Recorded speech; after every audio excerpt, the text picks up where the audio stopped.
রহমানির রহিম।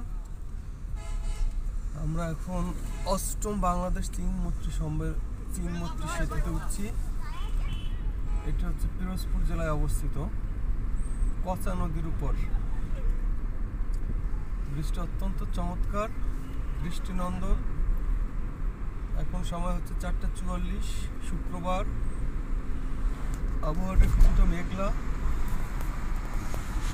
দৃষ্টিনন্দন একটি সেতু। যারা পিরোজপুরে বা এই দক্ষিণাঞ্চলে ঘুরতে আসবেন, অবশ্যই এই সেতুটি দেখে যাবেন। মনোরম পরিবেশ।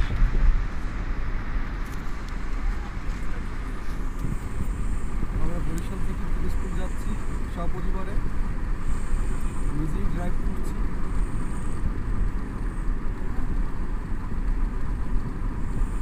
জায়গাটি অত্যন্ত চমৎকার। পিরোজপুরবাসীর হচ্ছে, শুধু পিরোজপুরবাসী না, এই দক্ষিণাঞ্চলে এর আশেপাশে যারা আছে তারা এই জায়গাটিতে ঘুরতে আসে।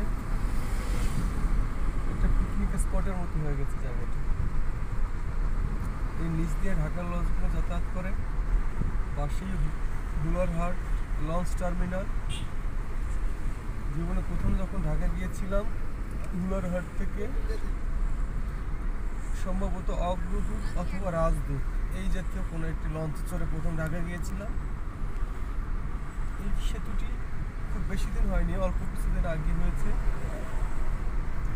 আমরা বরিশালের প্রান্ত থেকে আবার পিরোজপুরের প্রান্তে নামছি।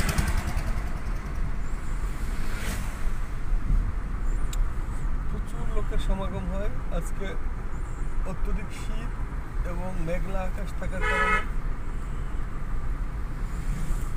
তুলনামূলকভাবে দর্শকের সংখ্যা কম, কিন্তু অন্যান্য সময় দেখেছি প্রচুর দর্শকের সমাগম হয়। চমৎকার জায়গা, অনেক বড় নদী।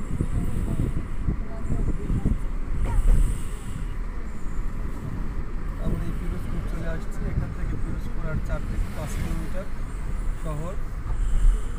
আমরা কিছুক্ষণের মধ্যে পিরোজপুর যাব। পিরোজপুর থেকে পরবর্তীতে আবার নাজিরপুর চলে যাব। আমাদের গ্রামের বাড়ি হচ্ছে নাজিরপুর জেলার, পিরোজপুর জেলার নাজিরপুর থানার মাটিভাঙ্গা ইউনিয়নের তারাবুনিয়া গ্রাম।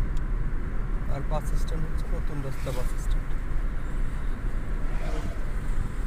সংযোগ সড়কটি চমৎকার।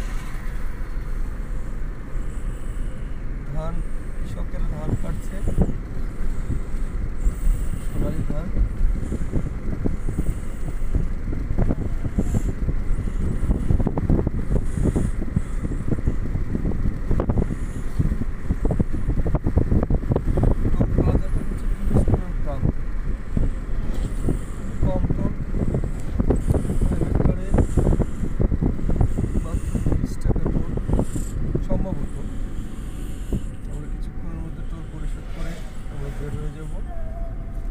এখান থেকে পিরোজপুরের পরেই হচ্ছে বাগেরহাটের পরে খুলনা।